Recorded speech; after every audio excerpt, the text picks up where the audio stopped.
महादेव, कैकेयी को वरदान मिला, फिर आगे क्या हुआ श्री राम की कथा में? नेमी के पराक्रम की भांति ही दशरथ नाम भी 10 दिशाओं में प्रसिद्ध हुआ। पर देवी,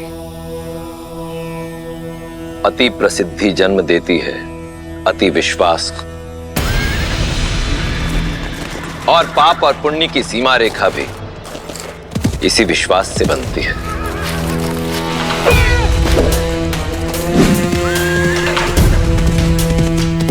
जो कब पार हो जाती है पता ही नहीं चलता।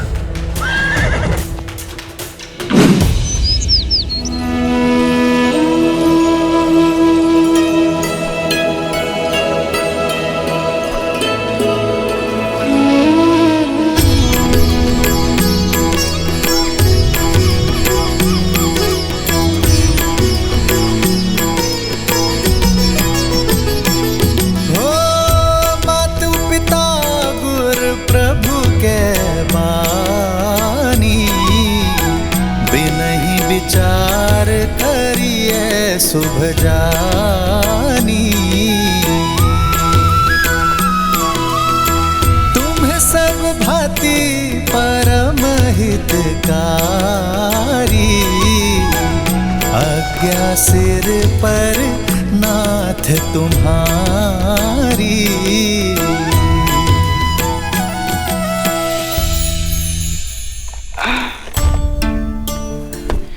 पुत्र श्रवण, हम काशी पहुंच गए? अभी नहीं बाबा, अभी तो बहुत लंबा मार्ग शेष है। देखा ज्ञानवती, झूठ बोलता तुम्हारा श्रवण। हमें काशी ना ले जाकर यहाँ वहाँ भटका रहा है, क्योंकि वो हमसे बिछड़ना नहीं चाहता।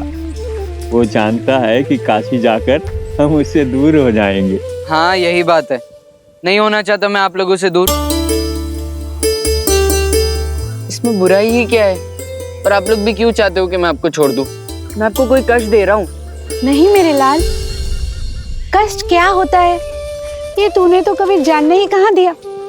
अंधे हैं, उस पर चलने फिरने में लाचार, पर हमारी आंख बनकर दुनिया दिखा रहा है, पाँव बनकर घुमा रहा है हमारा पुत्र। हम तो बूढ़े हो गए, पर तेरे आगे तो सारा जीवन पड़ा है। हमें संभालता रहेगा तो संसार कैसे देखेगा? अपने संसार को काशी छोड़ दूं, नया संसार बसाने को? मुझे नहीं देखना ऐसा संसार। मेरा तो सारा जीवन है आप दोनों। नहीं लेकर जाऊंगा मैं आप दोनों को काशी। मरते समय तक आप दोनों की सेवा करूंगा मैं। चुप! संध्या के समय पर ऐसे शब्द कौन कहता है? ऐसी बात कहकर जीते जी मार डालेगा हमें। नहीं बाबा, मैं आपको दुखी नहीं करना चाहता था। वो तो आपने ऐसी बात की तो अनायास मुख से निकल गया। बस आ, नहीं जाएंगे तुझे छोड़ के। जा, कहीं से पानी ले आ, प्यास लगी है।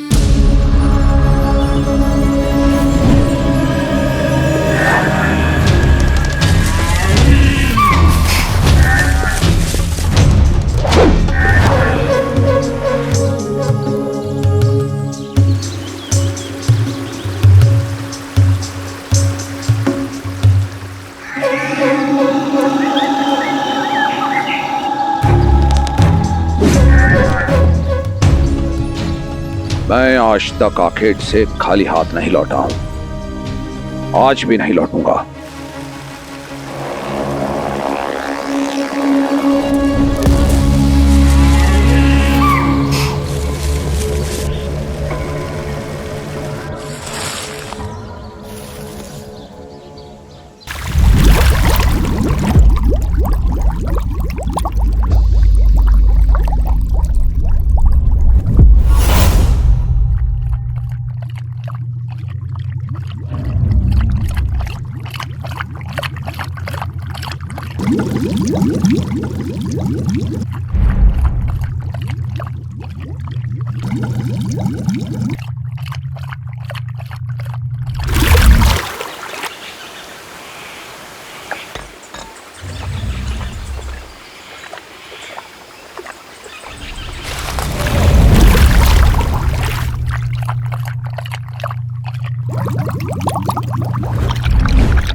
ऐसा प्रतीत हो रहा है कि जैसे कोई हाथी जल पी रहा है। सामने गया तो भाग खड़ा होगा।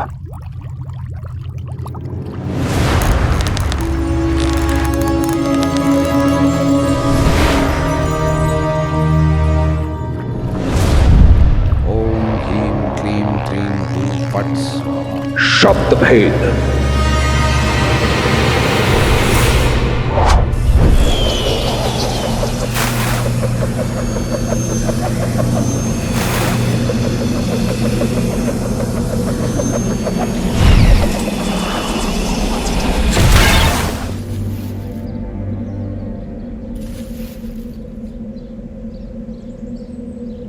श्रवण आ गया बेटा। जल ले आया पुत्र? ला, जल पिला दे। बहुत समय लगा दिया तुमने।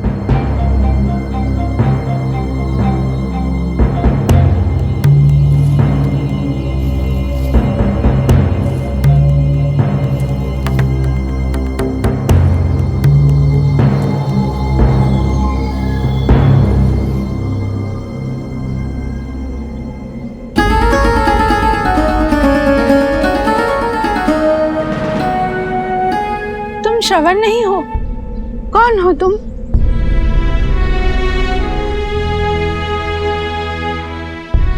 एक पापी। श्रवण के बाबा, मेरा पुत्र कहाँ है? श्रवण! बोलो भाई, कौन हो तुम और हमारा श्रवण कहाँ है? मां, मैं अभागा दशरथ हूं। अयोध्या का अधम राजा। अनजाने में मैंने आपके पुत्र के प्राण हर लिए। मुझे दंड दीजिए मां, मुझे दंड दीजिए। मेरे पापों का प्रायश्चित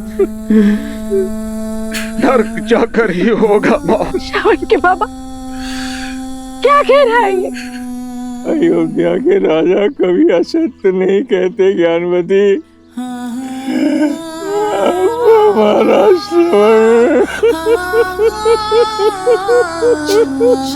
श्रवण! माता, माता! ज्ञानवती, ज्ञानवती, ज्ञानवती, ज्ञानवती!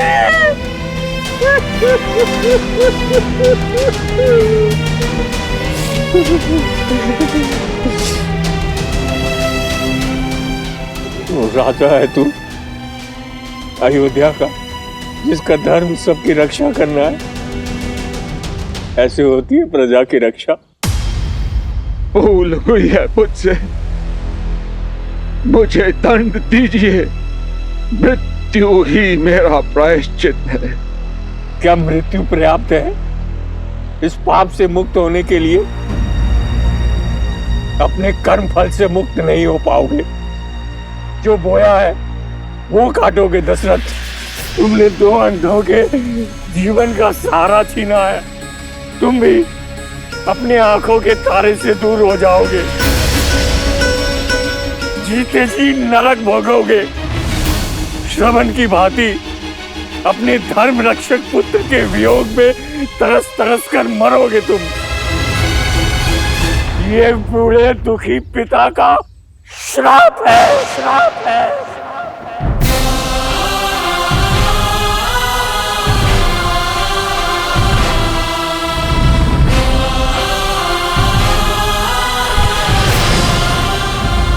बाबा, बाबा!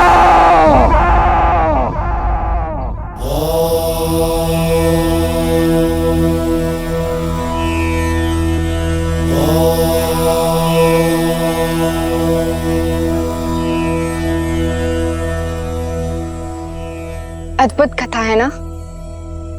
दशरथ का अति विश्वास उसे पाप की ओर ले गया और पाप से मिला श्राप, जो श्री राम के जन्म का आधार बना। हाँ देखिए,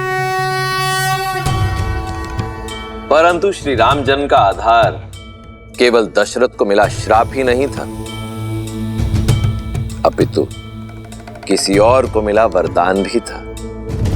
वरदान? हाँ, उस भक्त को मिला वरदान जो अपनी भक्ति से ही शक्ति पाकर ऐसा महा अधर्मी बन गया कि उसका अंत करने के लिए स्वयं भगवान विष्णु को श्री राम अवतार लेना पड़ा। वो वरदान जो विश्रवा ऋषि के पुत्र दशानन को मिला।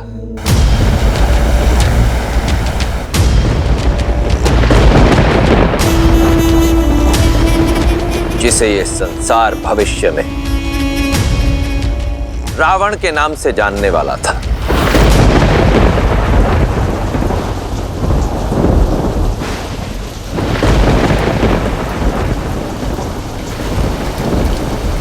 यहाँ आ जाओ दशानन, वहां भी क्यों रहे हो? क्योंकि सोने की लंका यहीं से दिखती है माँ।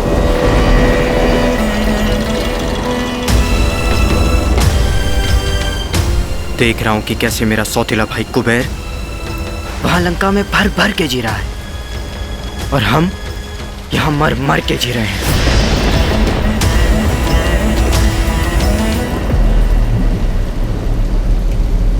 कितनी बार समझाया है, तुलना नहीं, प्रतीक्षा करो, सब ठीक हो जाएगा। एक बार तुम्हारे पिता विसर्वा। मत लो ये नाम मेरे सामने माँ। घिन है मुझे उस सब से जो मुझे मेरे पिता से मिला। इस नाम से, इस रिश्ती हुई कुटी से, इस नारकीय जीवन से, इस अन्याय से। कुबेर के भांति हम भी तो उनके संतान हैं, पर उसे मिली सोने की लंका क्योंकि वो यक्ष है। देवताओं का समर्थन प्राप्त है उसे, और हमें मिली भूख, ये रिश्ती हुई कुटी। क्यों? क्योंकि राक्षस है हम।